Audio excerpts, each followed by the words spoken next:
Hello and welcome to the monthly Q&A. If you'd like to get your question answered in a Q&A like this one, then head on over to ars.fm/sharmvlog and I will do my best to answer your question as long as it's not too rude. It's so hot today. It's super muggy. I feel like there's going to be a thunderstorm. I hope there is. Anyway, right, jumping in to question number 1. Would you be interested in experiencing hypnosis? Definitely. I am all for hypnosis. I think, okay, random story, but when I was a kid, probably about the age of, I want to say 11 or 12, I had this crazy obsession with unicorns. Like, you know, a dangerous obsession actually. It was like an addiction to them. I used to draw them, I used to write poetry about them. I was just obsessed, and one of my favourite films growing up was called The Last Unicorn. And the music in it is so beautiful. Once when I was searching somewhere out of reach. Anyway, and I really hated going to school. I really hated it. There was something in me that just felt so caged, and I just didn't enjoy school at that age. And I said to my mum, I said to her, look, you know, let's come to some kind of arrangement here. You don't like getting me up for school in the mornings because I'm a bloody nightmare, and I really like unicorns. So how about you take me to a hypnotist, and get me hypnotised so that I 100% of the time see a unicorn as like my imaginary friend, but I can like see it for realsies. And that never happened. She never took me to a hypnotherapist, so I just had to continue having an imaginary friend unicorn. But I said to her it would make going to school so much easier if I could just see a unicorn. Do you believe love exists? Of course it does. What an unusual question. Ian used to tell me when he was a young wee boy that he used to just think that everybody loved each other, and that's such a sweet little innocent thing, and then you kind of grow up and realise that it's not all flowers and rainbows. But I do obviously believe that love exists, and Ian and I have been together now for like 13 or 14 years, I'm not sure. It may be 14 as of April gone. And when we first met each other, it was one of those things where you just kind of know. And at the time I lived an hour away from where he was living, so I remember seeing him and we got on really well. And then the time came for me to go back to my dad's house, and I just felt this like connection, and it was so sad. And I remember saying goodbye to him and thinking, this does not feel right, this feels wrong to be going back to my dad's home, which, you know, I lived with my dad from the age 13 up, and that was the first time that in my heart and in my soul, I was just turned 21 at the time, and I thought, you know, this is my home. Ian is my home now. And then I think it was like either 4 weeks or a month. No, 4 weeks is a month. So it was about a month. We'd moved in together, and it was the first time I'd moved out of my dad's house, and we moved into this flat. It was awful, not living with Ian, but there was a lot of domestic violence in the apartment next to us. Oh my god, it was horrific. I've never heard anything like it. They definitely didn't experience love. This next question doesn't make any sense. Is it bad to read over messages with someone who used to like, and now you don't know what to do without them? I definitely think it's bad to ponder over things like that, especially if they're not in your life anymore and they're cracking on. I think the best thing you can do is move on and don't dwell. Ever wanted to say someone something but couldn't say it? I'm not sure. My mouth generally speaks before I think, and then I end up saying a load of just garbage. But there are times when I feel kind of socially awkward, and I won't say things that would normally just like, I would just say naturally. It would just be like a quipped comment, kind of. Quipped? Is that a word? A quipped comment. But usually I do just say whatever is on my mind, because I just can't control it. Hey Sharm, it's Jack. Hello Jack. This is the second question that I asked you in 2018. but somehow disappeared from Ask.fm. I was listening to In the Night Hold and it made me remember my July of 2017 perfectly because I had forgotten how happy I was during those days. So I must ask you, do you even have the slightest idea of how important you are in our lives? You help so many people with your music by making our days happier. I would love to know if you even have the faintest idea of how many thousands of lives you changed for better, so thank you. That's really sweet, Jack. Thank you so much. What a lovely... It's not a question. Well, actually it is, isn't it? Do you have the slightest idea of how important you are in our lives? I don't think on things like that too much. I'm just making music and doing parodies and having fun, and it's the thing that's like driven my channel through the years, to be honest. There was a time when it is so easy to become kind of obsessed with the numbers and the subscribers and the likes and things like that, but as soon as you kind of move past that and remember your roots and remember why you're doing it, it becomes so much more than just the subscriber count. I mean, for example, I've been on YouTube now since 2007 and I still haven't hit 100k subscribers, but that isn't the be all and end all of my channel, because I would hate to like hit 100,000 subscribers and then think, okay, end game, done, dusted. Imagine that, imagine feeling that way. So yeah, I mean, I just do it because I love doing it, and it's nice to build the community, and it's nice to see the same people commenting over and over on the videos and knowing that you've got like this little family out there and you start to recognise the names and things like that. It's just, it's lovely having that little space on YouTube, and it's wonderful that people like you are a part of that as well. I have been seeing someone who looks like my fiance. Is it your fiance? Because that's fine. If not, that's not fine. What's the last thing you laughed about until you cried? Oh, it was last night in bed with Ian. What was I laughing about? And no, it wasn't that. Dirty minds. I actually can't remember. This is one of those things that I always say to Ian, is that I would love it if we permanently had our lives filmed, because we laugh like to the point of tears about something every single day, and then I usually can't remember what the hell it was that we was laughing about. Hello Sharm, you have no idea for how long I've been listening to you. It makes me sad that you're not famous like popular singers. I'm just wondering, are you going to collaborate with Brunaville? Because I found you because of his music and I was like, who is this angel? Brunaville's music's amazing. I haven't collaborated with him for a really long time, and to be honest, things like that don't bother me. Like, it's not like I sit there and think, oh, why haven't we collaborated or anything like that. It's, I totally get the solo aspect of, I'm molting, the solo aspect of wanting to work alone. I get like that a lot. It's very rare that I do collaborations, and when I do, it's usually like they'll take the lead massively and I just do the singing, which I prefer. I find it really difficult to collaborate in creating music and lyrics together. I kind of have to do one or the other.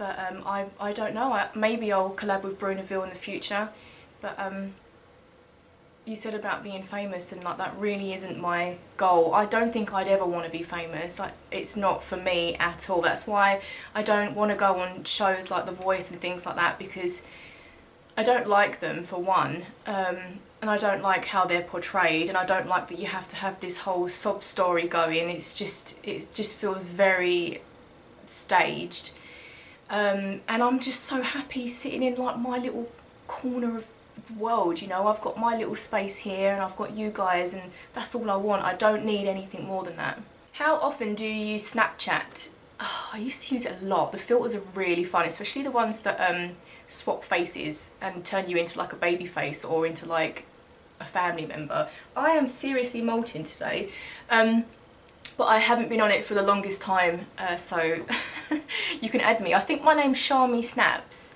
but I'm not sure. But sometimes I use it. Sometimes I will just spur of the moment go on there and sing a little song and pop that on there, but to be honest, I don't link my Snapchat anywhere because like I just don't use it.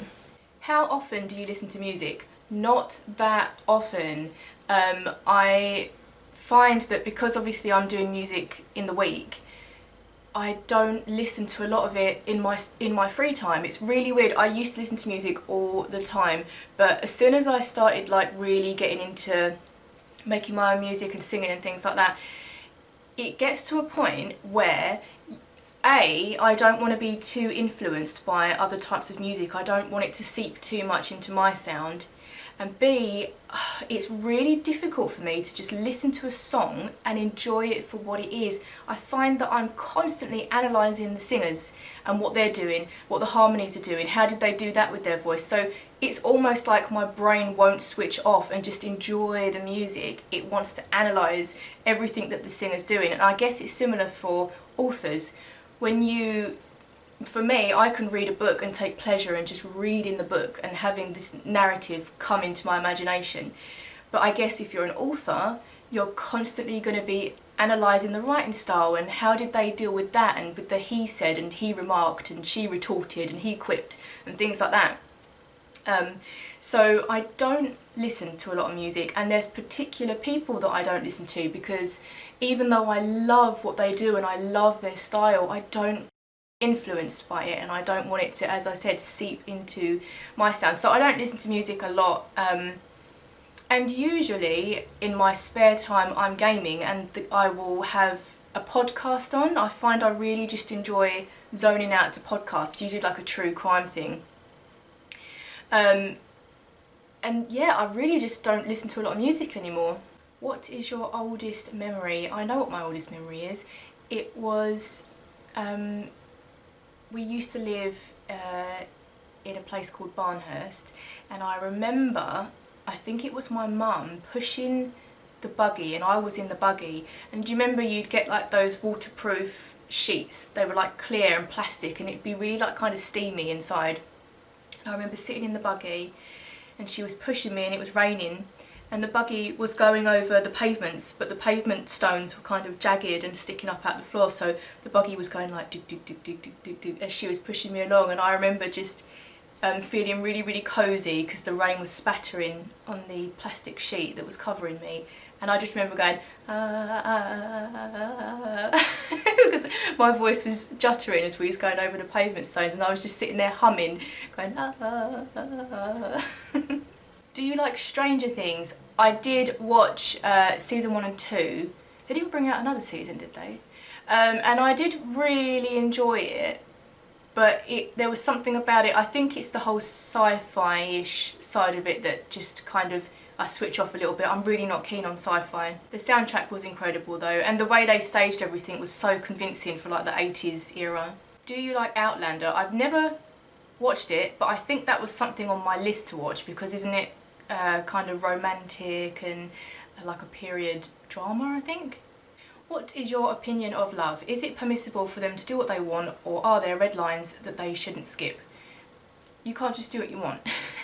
There's definitely red lines that you shouldn't skip. In any situation, any scenario, there's boundaries, and having respect for those boundaries just, it shows what kind of what calibre of person you are and what calibre of a relationship you can have or a friendship with that person. If you can't respect boundaries, then you need to get help, because that's a very that's a very important thing to do. Last question, this is from Neurals. Can somebody suggest some people that I can follow? Just unfollowed loads of people. Did you follow me? And I need to fill the old space with some better and active people. If you're looking for World of Warcraft related people, I guess Noble, Kellys, Nixion, they're all incredibly active in the WoW scene at the minute. I'm missing out like a heap of people. If you're into trying something new with like podcasts and true crime stuff, then Stephanie Harlow is one that I love listening to. And who was the other girl? I think her name is Joshua Miles is another one that I enjoy. Brooke McKenna as well. She hasn't got, I mean, she's got like 70,000 odd subscribers, but she deserves way more. So she's another true crimey podcast type girl to listen to. I'm subscribed to so many people, it's ridiculous. Stephanie Sue, I enjoy her videos a lot. She does mukbangs where she sits there with her fiance and just eats, and it just makes me so hungry every time I watch it. And they talk about true crime and, you know, things like that. Music channels, obviously Miracle of Sound is someone that I actively listen to. Neovai is another channel that I really enjoy, Neovaii. It's this guy that uses the same singer in all of his songs, and I really enjoy her voice and I enjoy listening. I think she's got a similar register to me, so I enjoy listening to her to see how she tackles certain vowels and melodies and stuff. And I also really enjoyed Jenna Marbles's videos, but God knows what's happening with her now. It's so sad that she's taken a step back, but I think it was crazy because she kind of cancelled herself. No one was saying anything about her channel, but she took it upon herself to take responsibility for things that she felt could be offensive on her channel prior. And it's a shame because it's not like people were trying to force her off the internet, but I feel like she's such an empath. Like, she took it all on board and then just went, you know what, I'm outie because I've done things that on this channel, I've said things that, you know, could be construed as offensive, but it was years ago, and she's obviously grown and she doesn't do it anymore. And I don't understand why she was so hard on herself, because she's not a bad person. Like, anyone could see that she's not a bad person, and she's grown and she's learned, and that's just a natural course of life. It's a natural path that we take. We all do things. I've got videos up that I'm not proud of, and if anyone pulled me up on them, I would completely put my hands up and say, yeah, I don't agree with it either anymore. But it doesn't mean I do it now. I've learned just through making mistakes like that, and then you get to a point where you think, well, that was dumb, why did I do that? But everyone should have the space and the freedom to grow and learn and change, and she obviously has, and I'm so gutted that she's not going to be doing videos for the foreseeable future. But at the same time, if that's what she needs to do for her mental health, then that is the most important thing for her. Anyway, that is it. I went off on a bit of a tangent in the last few minutes, but if you want to get your question answered in a Q&A like this one, then head on over to us.fm/Sharmblade and I will do my best to answer your question. Have a wonderful week, everybody. Stay safe and well, and be kind to each other, please. And if you're feeling angry or, like, you know, crazy or anything, try and get a dog, or go to a park and stroke a dog, someone else's dog, and eat some fruit. Okay, have a wonderful week. I'll see you soon. Bye.